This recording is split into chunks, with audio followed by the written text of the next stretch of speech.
mojo grinding out that first at bat of the game, getting that walk? Did that kind of set the tone for you guys, do you feel like?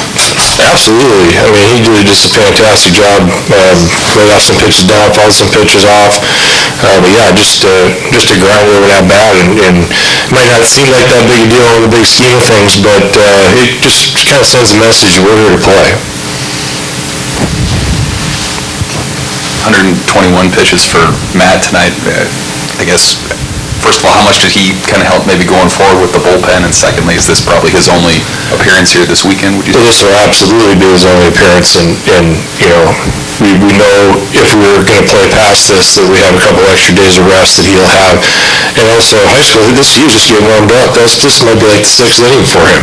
He's stretched out plenty, and he's just been fantastic as far as bouncing back. So, got a tough break in that last inning, a couple of balls, jam shot, and a little, miscommunication there, ball kind of in the Bermuda Triangle, but overall it's a fantastic outing. Coach, do you feel like you have to manage a little bit differently in a tournament format like this than you would in a normal Friday, Saturday, Sunday series with your bullpen, so to speak? Yeah, I mean, you try and map it out of, how it's going to, work out to how you're going to win this thing, and that never works out. Then it goes some other direction. And you try and get a little greedy there, like, normally in the middle of the season, we're not going to stretch them out off that last inning. But, it wasn't perfect the way you had to put Robbie in the game in that situation, but Robbie's very efficient with his pitches, so I'm assuming he'll be ready to go tomorrow, which is good. But yeah, you're trying to figure it out on the fly and piece it together. Thanks, yeah. How does that extend your lineup when Altavilla's hitting the way he's hitting right now? It just seems like he's caught a hot streak over the last, few games. I guess, what does that do to your lineup as a whole to have him in there? Yeah, I mean, go back and forth who to put in the 4-hole with Roskin out with his hip flexor thing, and Angelo delivered, but this is his time of year, man. He can't get enough of this, and we've got enough guys on our team, they just thrive on these type of situations, and we got 4 hits, and all 4 of them were huge hits. Now, I thought we scored up some balls that were right at people, and I liked our bats overall, but yeah, I mean, this time of year, you got to get the big hits, but off the top of my head, we get 6 runs of our 8 with 2 outs. I mean, that's how you win baseball games. It's not sustainable, but at this time of year, that's what you got to have. Hey, Darin, Coach Anderson was saying that Frederickson maybe was struggling with some of his fastball command tonight. From your perspective, how much was it maybe him struggling? How much was it your guys' approach and doing what they do? No, again, I don't think that he's where he was last year as far as command. He was on a strike with every single pitch and just phenomenal. Yeah, he's a young man that's working through some things. I think that's his own product. Now, what we have to do is go up there and make sure we stay within what we're trying to do and take advantage of that.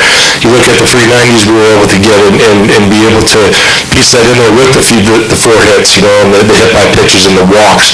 That's how you go against a really, really good pitcher. I don't care if his command's not the same. He's got good stuff, and he's a good pitcher, so we had our hands full.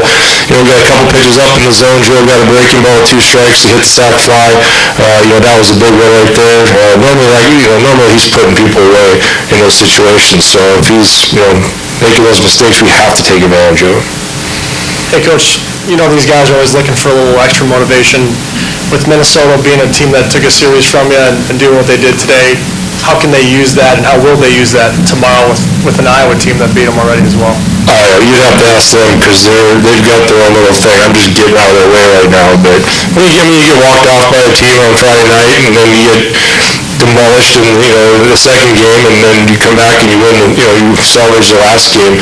Now, we always have good battles with Iowa. They play us tough. They're super well coached. I mean, they just got tremendous arms, and they are not afraid to play well in this tournament. So, 2 years ago, we got shut out by them in Indianapolis and left a lot on the table, and we've got to be able to take advantage of those opportunities just like we did tonight. So, but this team, I don't know what's going to happen. I know they're going to show up to play. We'll see what happens. It'll be interesting. Darin, you said this team's been in playoff baseball mode for the last 3 weeks. How much confidence do you think that gives them to come out and set the tone tonight the way they did in the early innings against a team like this? They're ready to play, they understand how important every pitch is, and there's no, playing a couple innings and getting loose, and then, okay, now we're getting locked in. I mean, they understand the importance of every pitch this time of year, and we've been doing it for, I'd say since the last game in Northwestern. That's kind of, just kind of been the mindset that we have to have, and they've been bringing it, haven't won every game, but they're bringing that type of mindset, which is huge. Coach, just to expand on what you said earlier about what you saw from the at-bats over the last 6 innings, great start, but no hits over the last 6 innings. The approach, what did you see? Were you okay with the at-bats the last 6? Yeah, I thought we squared up some balls, to right field, center field, third base. Shortstop made a couple of ridiculous plays.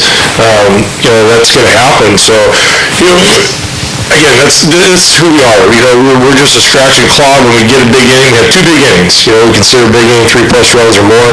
You get 2 of those, and the other team doesn't get any, pretty good chance you're going to win. So if we take the coming bunches, we'll take them. But yeah, it's just it's one of those things where when you get fillers in an inning and they make an error or they give you free passes from walks, you've got to get that big hit in that situation, and we were able to do that today. I know you're not worried about any other teams at the moment, but does the results of today with the underseeds basically winning kind of show how deep this conference is right now? Yeah. I mean, I've said all along, there's a team here that could win the tournament that's not even in the tournament. They could walk through with the pitching they have. It's like, the depth of this conference is crazy, and I'm not one bit surprised that all the lower seeds won today. I mean, it's an absolute meat grinder conference. All right, last question in the back. Darin, you've said this team is a bunch of fighters. I'm curious about that conversation when Alex went down, what he said to you out there, and is that kind of where this team is at mentally, like, Coach, you're not taking me out of this game? I don't know if I've ever cried on a baseball field, but I almost shed a tear when I literally watched his shoulder pop back into socket. I was disappointed that they didn't know who Mel Gibson was from Lethal Weapon, so they're going to have to Google that. So we had that one, and he literally said to me, he goes, Coach, there's nothing left in there anyway. I got to have surgery. I'm staying in the game. And I just kind of smiled and walked away. So that's what it's all about. Those are my kind of guys. On that note, thanks, Coach. Best of luck tomorrow.